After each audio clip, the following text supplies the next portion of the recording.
ఈరోజు దేవుడు, పరిశుద్ధాత్మ దేవుడు మనతో మాట్లాడడానికి సిద్ధంగా ఉన్నటువంటి వాక్య భాగం 118వ కీర్తన 15వ వచనం నుండి 18వ వచనం వరకు దేవుని వాక్య భాగాన్ని చదువుదాం. ఎవరైనా గృహాల్లో ఈడొక ఇల్లు ఉందంట, ఆ ఇంట్లో రక్షణ సునాద గీతాలు వినపడుతున్నాయంట. దేవునికి స్తోత్రాలు చెప్దాం.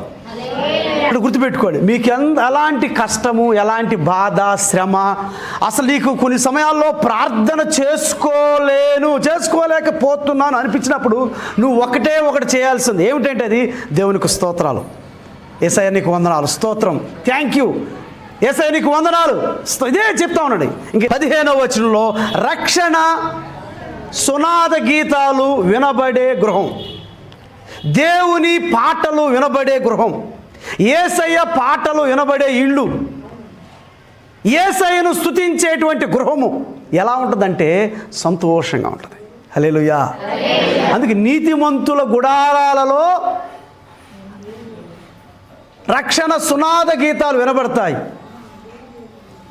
అవినీతిమంతుల ఇళ్లలో పట్లాట్లో, బాధలో ప్రశాంతత, నిద్ర పట్టదు, మత్తు మాత్రలు వేసుకున్నా, కుక్కలు కాపలా ఉన్నా, బంధువులు ఉన్నా, ఎందుకంటే వాళ్ళు అన్యాయాలు అక్రమాలు చేసేటువంటి వారు, వారికి నిద్ర ఉండదు, మంచిగా నిద్ర పట్టదు. నీ గృహము ఈరోజు నీతిమంతుల గృహంలో ఉందా, అవినీతిమంతుల గృహంలో ఉందా?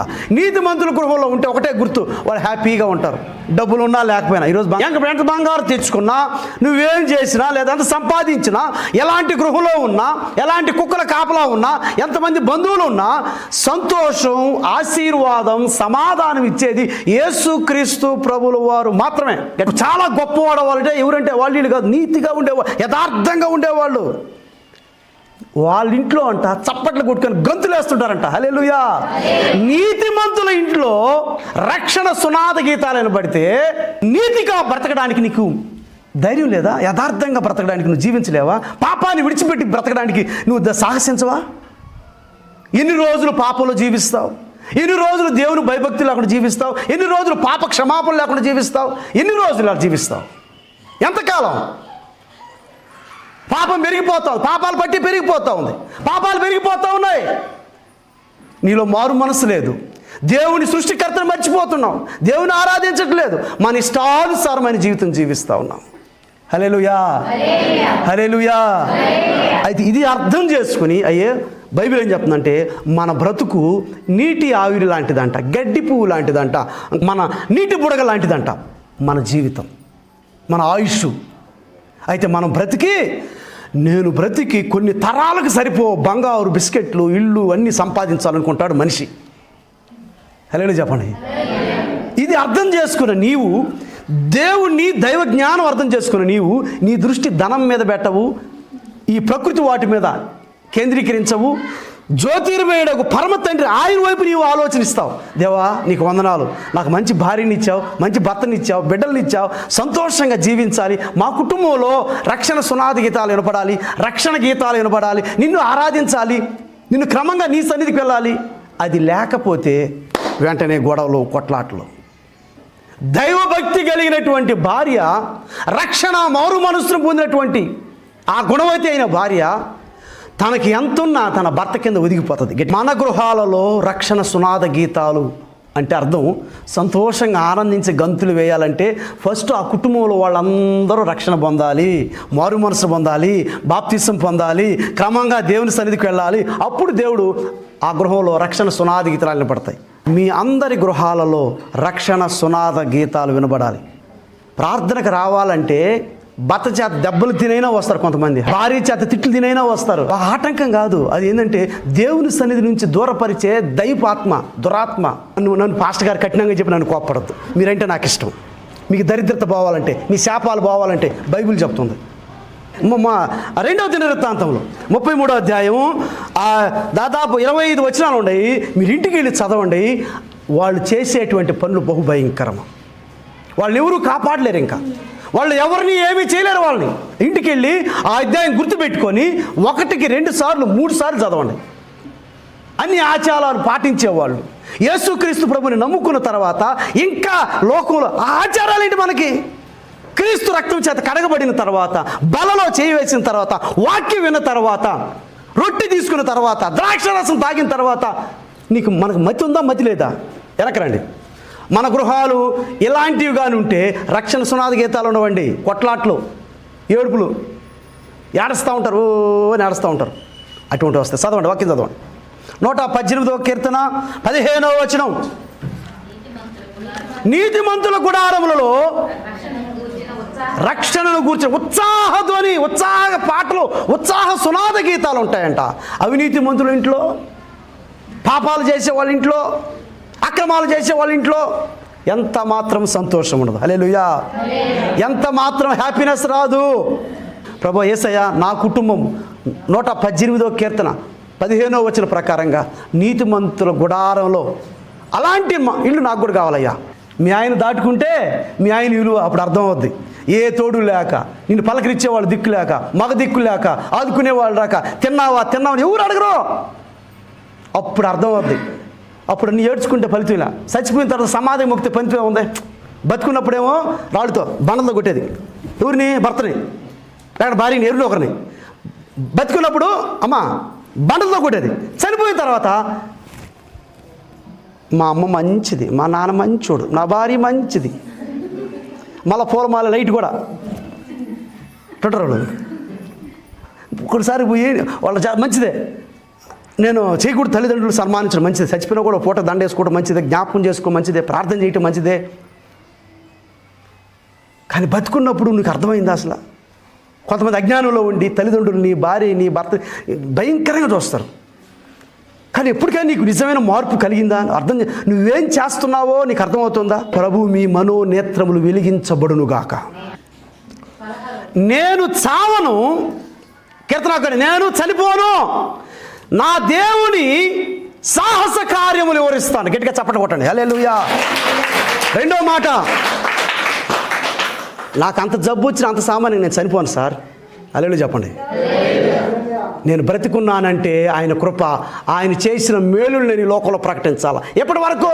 చనిపోయేంత వరకు. హల్లెలూయా, హల్లెలూయా. అది కీర్తనాకారుడు. నేను చావను. ఎవరు చెప్పారు నేను చచ్చిపోతాను? నేను చెబుతా. నేను చాలాసార్లు చెప్తా ఉన్నా, జబ్బులతో ఉన్నవాళ్ళే 100 సంవత్సరాలు బతుకుతున్నారు, బాగుండేవాళ్ళు హఠాత్తుగా సప్పనెత్తులు వెళ్ళిపోతున్నారు. నా మాట అర్థమైందా? జబ్బులతో బతికేవాళ్ళు ముందులు మిగతాయి దక్కుకుంటా 6 నొప్పి 7 నొప్పి 10 నొప్పి నొప్పి అనేవాళ్ళు 100 సంవత్సరాలు. అంతా బాగుండేవాళ్ళు యెహోవా సాహస కార్యములు వివరించడానికి నేను ఇంకా చనిపోవాలా, బ్రతికే ఉన్నా, నేను చావను. సాక్ష్యం చెప్తా. ఇంకెన్ని సంవత్సరాలు? అన్ని సంవత్సరాలు ప్రభు నీ యందు భయభక్తులు కలిగి, నువ్వు you have given to me one task, I have to finish my task. నువ్వు నా ఒక పనికి, ఒక మాటకి, ఒక పని చేయడానికి నాకు ఈ లోకంలో అనుమతించావు. అది ముగించడానికి నాకు సహాయం దయచేయి. హల్లెలూయా. అది నేను సక్రమంగా నిర్వర్తించడానికి నాకు సహాయం దయచేయి. హల్లెలూయా. ఆ టాస్క్ ఏందో చెప్తా. ఒక మంచి భర్తగా, చప్పట్లు కొట్టండి, ఒక మంచి భార్యగా, హల్లెలూయా, ఒక మంచి తల్లిదండ్రులుగా, హల్లెలూయా, ఒక మంచి కోడలుగా, ఒక మంచి అల్లుడుగా, హల్లెలూయా. నీకు ఒక టాస్క్, ఒక మంచి, ఇంకా ఏంది, ఒక కంపెనీలో మేనేజర్గా, ఒక మంచి లాయర్గా, ఒక మంచి పాస్టర్గా, ఒక మంచి కూతురుగా, ఒక మంచి కొడుకుగా. చప్పట్లు కొడతా. Hallelujah, hallelujah. Remaining the days of all you have to live, not you, we have to live. మిగిలిన సంవత్సరాలన్నీ మనం ఆ రీతిగా సంతోషంగా హ్యాపీగా జీవించాలి. ప్రతిరోజు ఎంజాయ్ చేయండి. హల్లెలూయా. ఎంజాయ్ చేయమంటే ప్రార్థన పక్క వేసి కొత్త కోడికి బీచ్లు తిరగడం కాదు. దరిద్రము, దరిద్రం, దరిద్రం. నీ బంధువులకు ప్రయారిటీ ఇచ్చావా, డబ్బుకు ప్రయారిటీ ఇచ్చినవారా అని చెప్తున్నాను. వాళ్ళ పతనమే. దేవుని ఎవరైతే ప్రాధాన్యత ఇస్తారో వాళ్ళు ఈరోజు వాళ్ళ దగ్గర ₹1 ఉన్న బ్యాంక్ బ్యాలెన్స్ నీళ్ళైనా బ్లెస్సింగ్స్, కనబడనటువంటి ఆశీర్వాదములు ఆడుంటాయి. స్టోర్ చేస్తుంటాడు ఆయన. ప్రభుని మీరు అడిగే సిన్సియర్ ప్రేయర్, ప్రభువా నేను చనిపోను, ప్రభువా నాకు ఒక టాస్క్ ఇచ్చావు, నేను ఒక మంచి భర్త, మంచి భార్యగా, మంచి బిడ్డలు పెంచే తల్లిగా నేను ఉండాలి. మిగిలిన సంవత్సరాలు, ఇన్ని సంవత్సరాలు ఎలా బ్రతికావో, నువ్వు మనీ మేనేజ్మెంట్ ఎలా చేశావో, ఫ్యామిలీ మేనేజ్మెంట్ ఎలా చేశావో, బిడ్డల్ని ఎలా పెంచావో, ఆత్మీయంగా ఎలా జీవించావో ఐ డోంట్ నో, నాకు తెలియదు. కానీ నిన్ను గూర్చి ఆలోచిస్తున్న దేవుడు మనల్ని హెచ్చరిస్తున్నాడు. వాక్యం తెలిసి విని నువ్వు అన్వయించుకోకపోతే రేపు తలబట్టుకొని ఏడవాల్సి వస్తుంది. నన్ను హెచ్చరించినప్పుడు నేను లోబడలేదు, నాకు తగిన శాస్తి జరగాల్సి ఉందే అని నీ నోడుతూ నువ్వు అంటావు. దేవుని వాక్యం వచ్చిందంటే అది కార్యం జరిగి తీరుతుంది. దేవుని మాట నిరర్ధకము కానేరదు. దేవుని వాక్యంలో నుంచి అది వచ్చిందంటే అది కార్యరూపం దాల్స్తుంది. దేవుని వాక్యాన్ని ప్రకటించే శక్తితో, బలముతో, పరిశుద్ధాత్మ శక్తితో, నా శక్తితో పరిస్థితి కార్యాలు జరగవు, అద్భుతాలు జరగవు. ఇది వాక్యం, అది జీవము కలిగిన వాక్యం. నేను ఇన్ని సంవత్సరాలు బ్రతికించావు ప్రభువా, నేనైతే చావును, నేను బ్రతికి నీ సాహస కార్యాలు వివరిస్తా. దేవునికి స్తోత్రం. హలో, దేవుడు నిన్ను కఠినముగా శిక్షించాడు, నిన్ను మరణానికి అప్పచెప్పలేదు. చప్పట్లు కొడతా గట్టిగా. హల్లెలూయా, హల్లెలూయా, హల్లెలూయా. మరణానికి అప్పచెప్పలే ఆయన, మరణానికి అప్పచెప్పేవాడు లేదు. మీరు ఒక్కసారి క్యాలిక్యులేషన్, మళ్ళీ చెప్తున్నాను, కరోనా లిస్టులో మన పేరు రాలేదండి. యెహోవా సాహస కార్యములు వివరించాలని కీర్తనాకారుడు అంటూ, నేను చావును, నా దేవుని క్రియలు వివరిస్తాను, నా ప్రభువుకు సాక్షిగా నిలబడతాను అంటున్నాడు. మొదటి మాట, మన గృహాల్లో రక్షణ సునాద గీతాలు వినబడాలి. మన కుటుంబాలు ఇంకా రక్షణ పొందినటువంటి వారు, మారు మనసు పొందినటువంటి వారు, బాప్తిసం పొంది వారి గృహాల్లో రక్షణ సునాదాలు వినపడాలి. పాపానికి దూరస్తులై ఉండాలి.